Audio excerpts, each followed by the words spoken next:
There's a house in North London that nobody on the street talked about. It sat at the end of a quiet road. Unremarkable. The kind of place you'd walk past 100 times without noticing. Inside, a man lived alone. He went to work every day. He fed his dog. He cooked his meals. And for years, for nearly 5 years, nobody knew that the smell drifting from his flat was not a blocked drain, not old rubbish, not a dead animal in the walls. It was something far worse. This is the story of Dennis Nilsen, a civil servant, a former soldier, a quiet neighbor, and one of the most prolific serial killers Britain has ever known. What makes his story so hard to look away from is not just the horror of what he did, though that is real, and it is devastating. It is the question underneath all of it, the one that stays with you long after you've turned the lights back on. How does someone do this again and again and seem completely normal to everyone around them? Dennis Andrew Nilsen was born on the 23rd of November, 1945, in a small fishing town in northeast Scotland called Fraserburgh.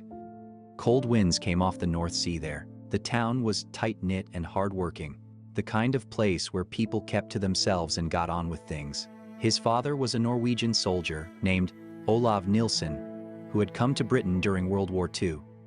His mother was a Scottish woman named Betty White. They married, had 3 children, and then the marriage fell apart. Dennis was still very young when his father left. He barely knew him. He was raised largely by his maternal grandparents, and for a while, that seemed steady enough. But then something happened that would shape Dennis Nilsen for the rest of his life.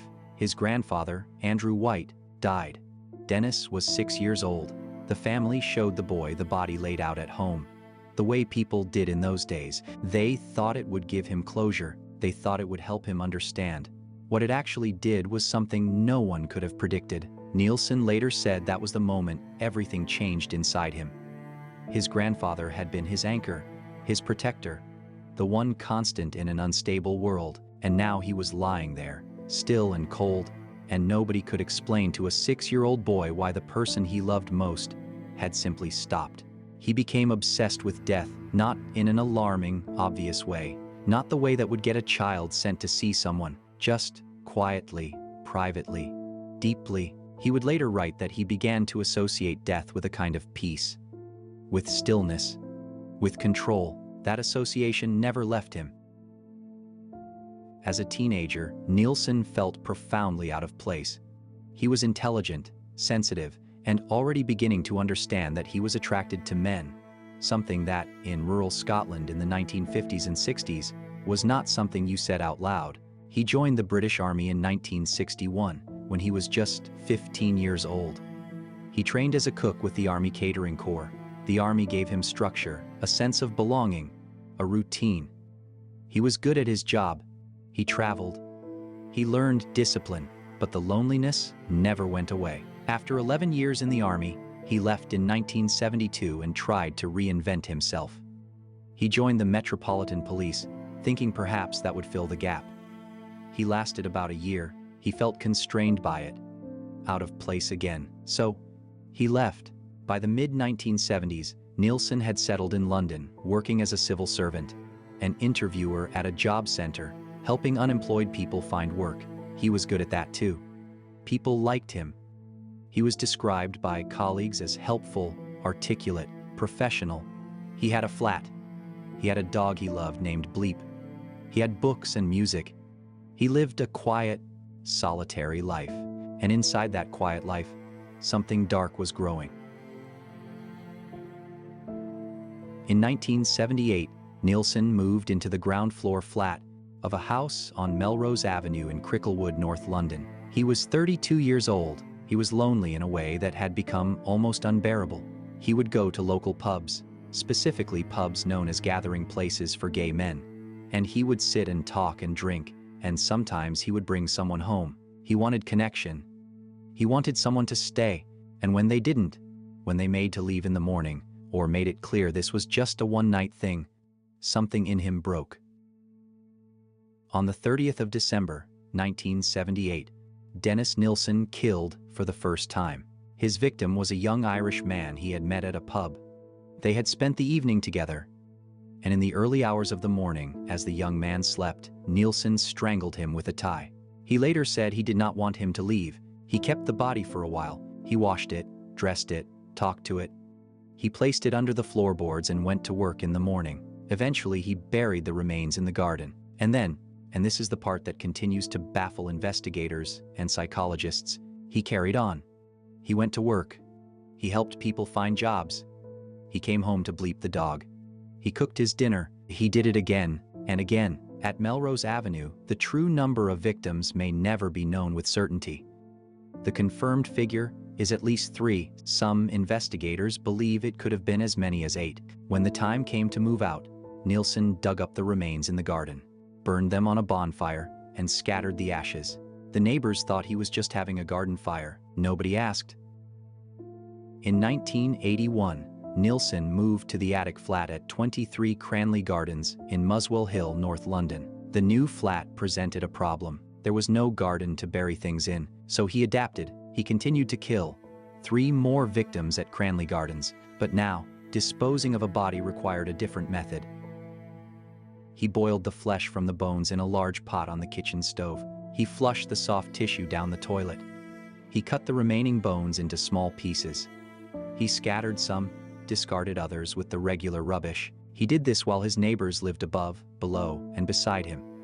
While they watched television, cooked their own meals, put their children to bed, he went to work every single day. He was described by colleagues at the job center as union active, outspoken on workers' rights, somebody who genuinely seemed to care about the people coming through his door. The gap between those two realities is staggering. It is the kind of gap that makes you question what you think you know about people. On the 8th of February, 1983, a plumber named Michael Cattran was called to 23 Cranley Gardens. The drains were blocked. He went to inspect the outside manhole. He lifted the cover. What he found in the drain was not a blockage of ordinary waste. There were pieces of flesh. There were small fragments of bone. He called the police. That evening, Detective Chief Inspector Peter J. went to the address. When Nilsen returned home from work, from his job at the job center, where he had been helping unemployed people all day, DCI J was waiting for him. J told Nilsen why he was there. He told him what had been found in the drain. Nilsen paused, and then calmly, he said there was a body in the cupboard upstairs. Not one body, bodies. DCI J later said he had to stop and collect himself. He had not expected that. Nobody expects that. What happened over the following days was almost as extraordinary as the crimes themselves. Dennis Nilsen confessed. Fully, voluntarily. In extraordinary, meticulous detail. He did not try to minimize what he had done. He did not claim someone else was responsible. He sat across from detectives and he talked. He described the killings with an unsettling calmness. He described what happened afterward. He described his own thoughts and feelings with a level of self-analysis that the detectives said they had never encountered before. He told them about 15 victims, 15 young men, most of them gay men, or men open to encounters with men.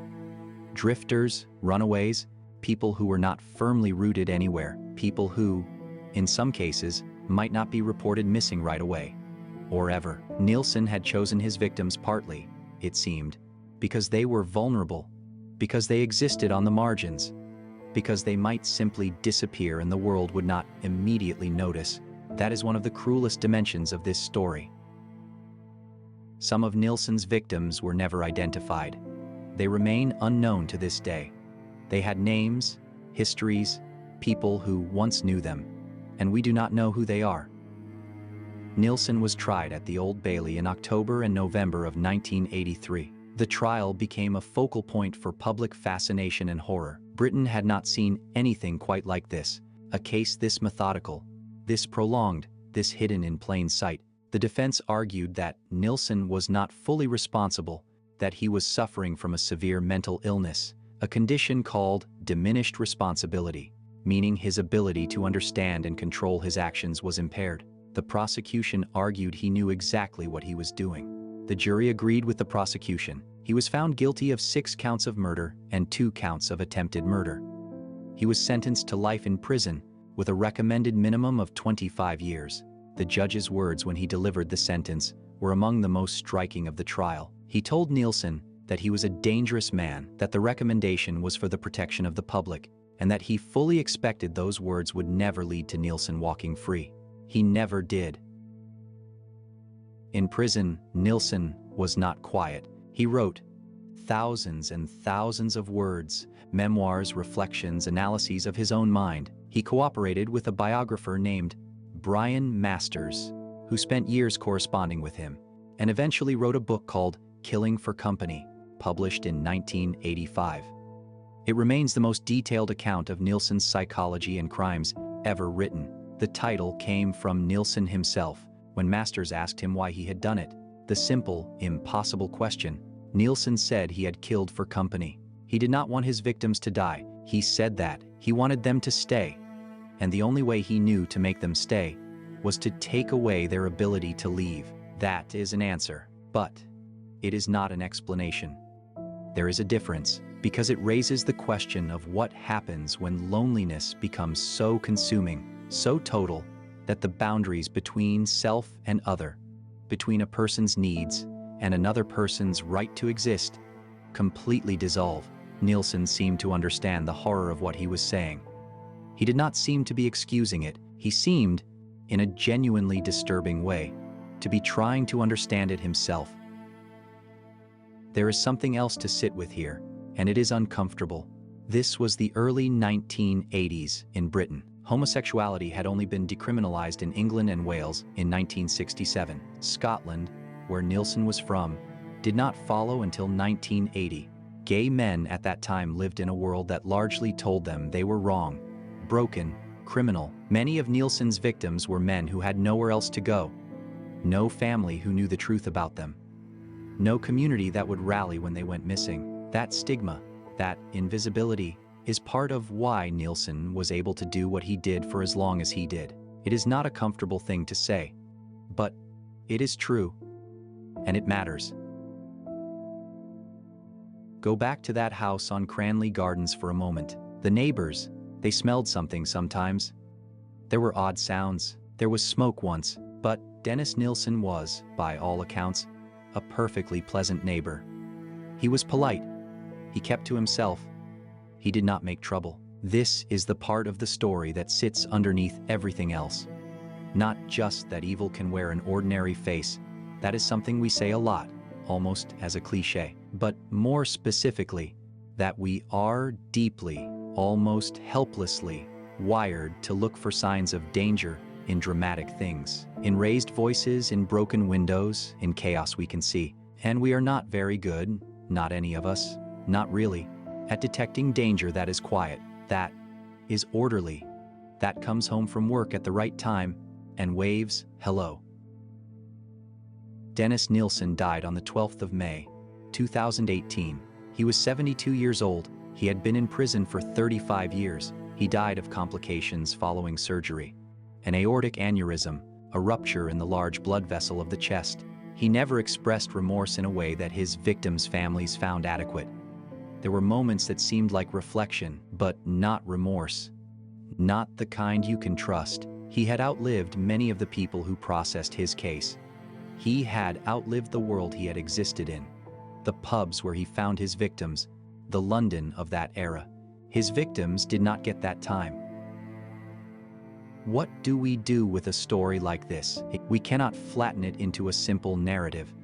The lone monster who appeared from nowhere, who was nothing like anyone we know. Because that is not accurate. And more importantly, it is not useful. Dennis Nilsen was formed by things. A childhood loss that hollowed him out at the age of 6. A decade of military service that gave him discipline but not intimacy. A life lived in the margins of a society that told him his desires were shameful. None of that is an excuse. Let me be completely clear about that. There's no explanation for what he did that functions as a justification. 15 people are dead. Their families carry that. But understanding how someone becomes capable of something is not the same as forgiving it. It is actually more demanding than forgiveness, because it requires us to look, without flinching, at what human beings are capable of, and to ask the harder questions. How many people are quietly suffering in ways the world never notices? How many people are invisible in our cities, our streets, our buildings? What are we missing because we only look for danger where we expect to find it? The drain at Cranley Gardens was blocked for a reason. The smell sometimes drifted. The smoke occasionally rose. And every single day, Dennis Nilsen went to work. He helped people. He was good at his job. He was polite, and nobody knew. For years, nobody knew. The drain was the one thing he could not control. The drain told the truth.